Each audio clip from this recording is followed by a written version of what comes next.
Sveiki, pasižiūrėkime, ką jums nori pasakyti žmogus, kurio jūs ilgitės, arba žmogus, kuris ilgisi jūsų. Iškart iškrito monetų tūzas, tas žmogus galvoja, ką jums galėtų pasiūlyti. Tas žmogus dirba link kažkokio tai pasiūlymo.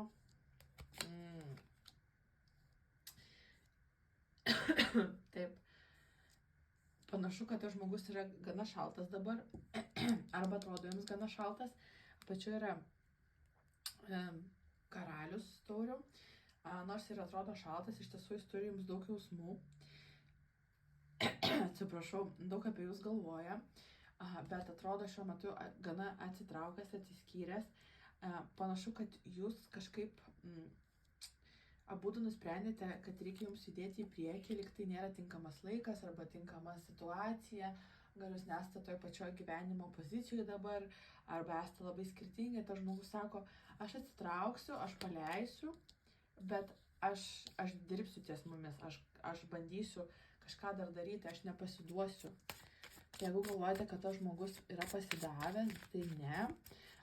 Labai ryškus yra vandens ženklai ir žemės. Tai jautis, ožiaragis mergelė, arba vėžys, skorpionas, žuvis.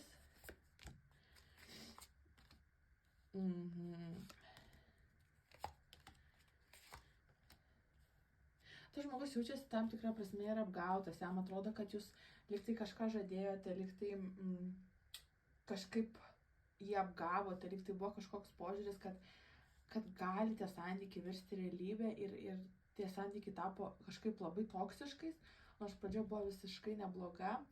Ir tas žmogus dabar stengiasi susivokti ir susiprasti, kas atsitiko, kodėl tie santykiai pakrypo tą tokia kita linkme, kodėl atsirado tas toksai toksiškumas, kodėl turėjo apskritai viskas kažkaip nutrūkti. Nes atrodo, kad nei jūs, nei tas žmogus nenorėjote to nutrūkimo, bet lyg tai buvo logiškiausias sprendimas.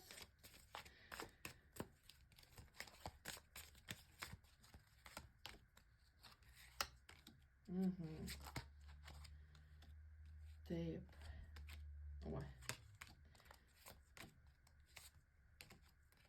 Taip. Tas žmogus jūs myli, jaučia jums stiprius jausmus iš tiesų.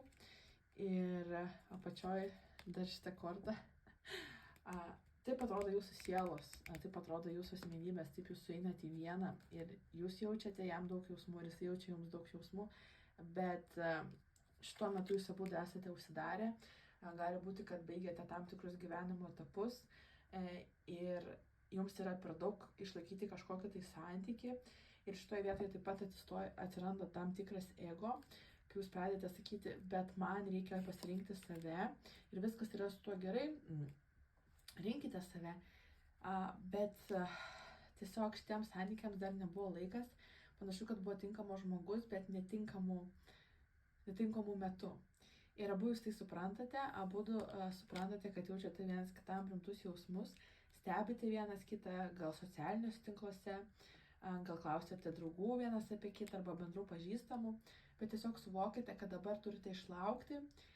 Vis dėlto aš matau, kad tie santykiai tam tikrą prasme grįš vienas pas kitą, su rato korta vis tiek jūs grįžti vienas pas kitą, bet šiuo metu geriausia yra tiesiog pabūti jums atskirai, geriausia jums padaryti savo darbus, jam padaryti savo.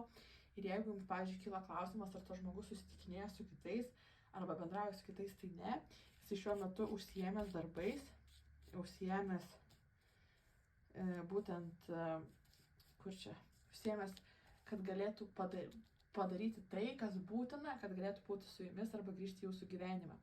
Tai išties šiek tiek liūdnokas tas būrimas, nes kortos rodo, kad jūs kaip ir norėtumėte būti kartu, jums kaip ir lemta būti kartu, bet tiesiog susitikote dar netinkamų laikų. Tai dirbkite ties savimi, leiskite tam žmogui dirbti ties juo ir tikėkime, kad greitu metu galėsite grįžti kartu į uniją. Taip pat laikmatį 444 gali būti jums labai svarbus ženklas arba galite matyti tą skaičių. Sėkmės!